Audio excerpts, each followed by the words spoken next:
Bismillahirrahmanirrahim. Assalamualaikum warahmatullahi wabarakatuh. Apa khabar semua? So, hopefully kamu semua berada dalam keadaan sihat sejahtera. So, untuk tajuk kali ini, insyaAllah cikgu akan membincangkan berkenaan dengan bab 5 sebatian karbon, tajuk baru. Bab 5 sebatian karbon. Tapi hari ini kita akan fokuskan kepada 5.1 pengenalan kepada sebatian karbon. Okey, jom kita tengok apa yang kita akan belajar.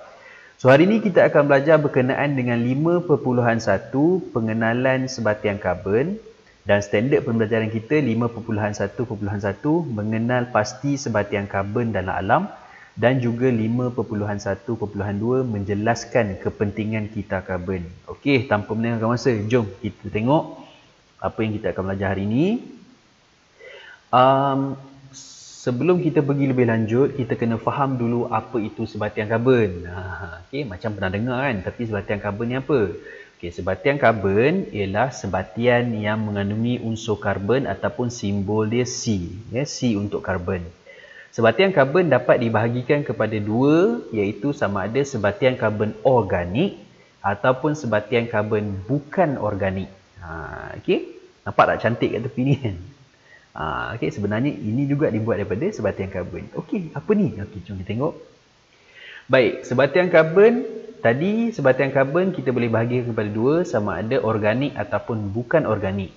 Okey, apa dia sebatian karbon organik? Sebatian karbon organik adalah sebatian karbon yang berasal daripada benda hidup. Contohnya petroleum, sutera, arang kayu dan pelbagai lagi benda hidup.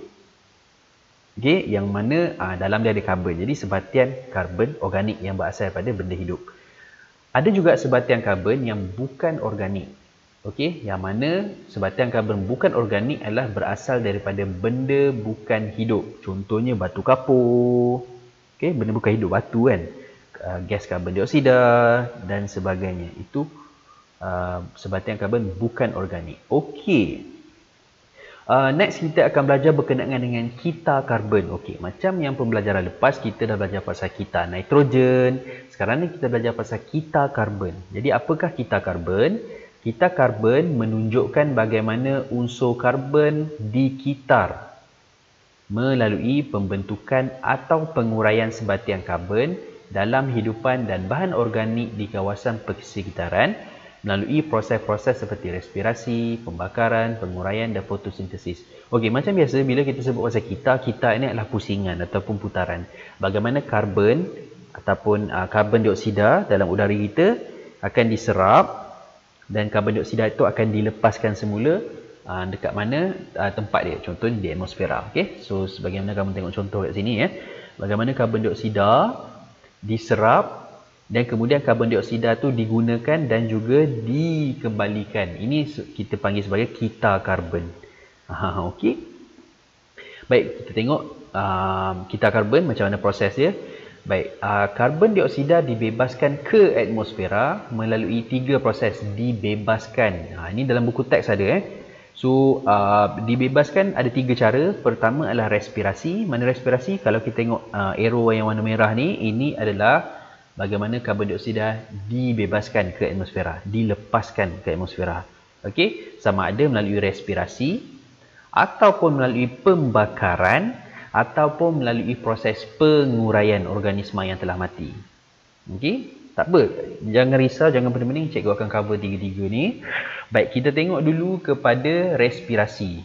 Okey, apa maksud respirasi? Karbon dioksida merupakan sebatian karbon yang dibebaskan ke dalam atmosfera melalui respirasi.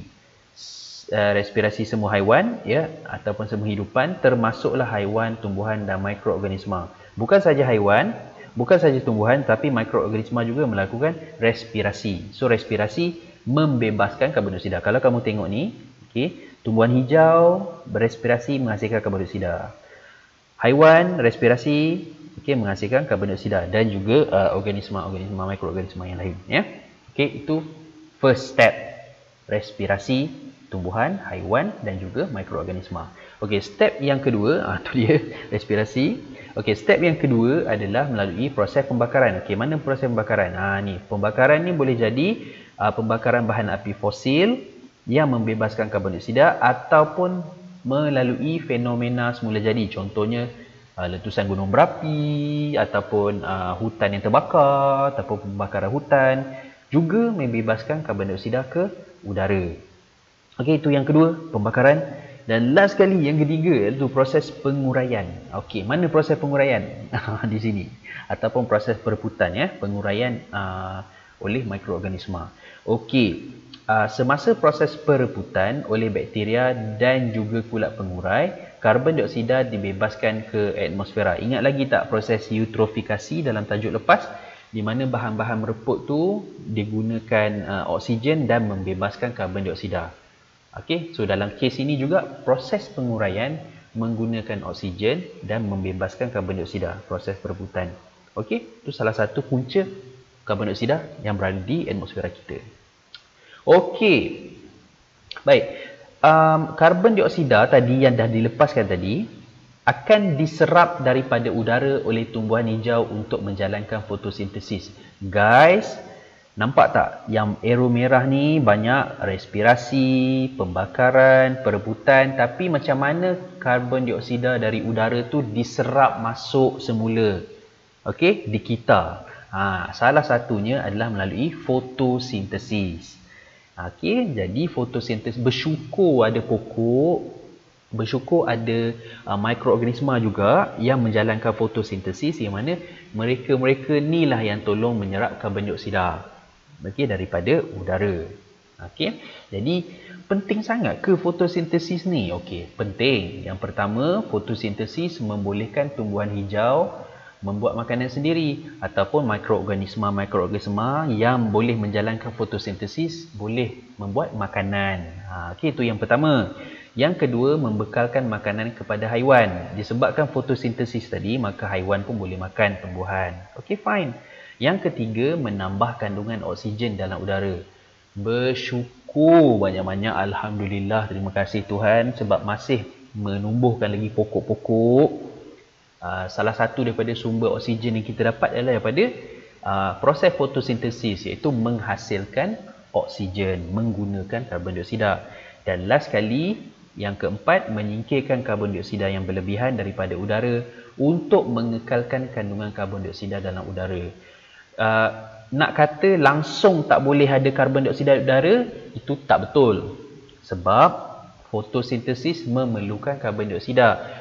Tetapi pengeluaran karbon dioksida yang berlebihan itu adalah satu benda yang tak elok lah. Itu ada kesan lain. Okey, ada kesan lain yang cikgu dah cover dah sebenarnya dalam bab 3. Okey.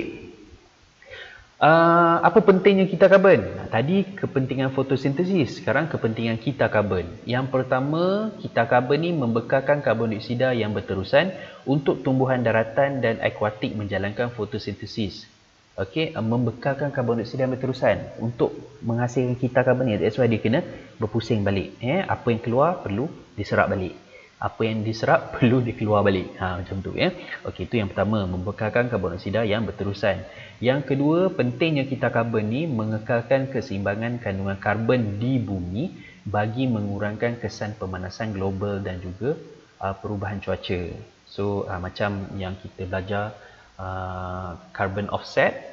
Okey, so apa yang keluar mesti akan diserap balik sebanyak mana amount supaya tidak berlakunya ataupun dapat mengurangkan pemanasan global dan perubahan cuaca. Okey, nampaknya sampai di sini saja video cikgu untuk kali ini. InsyaAllah cikgu akan buat video yang seterusnya.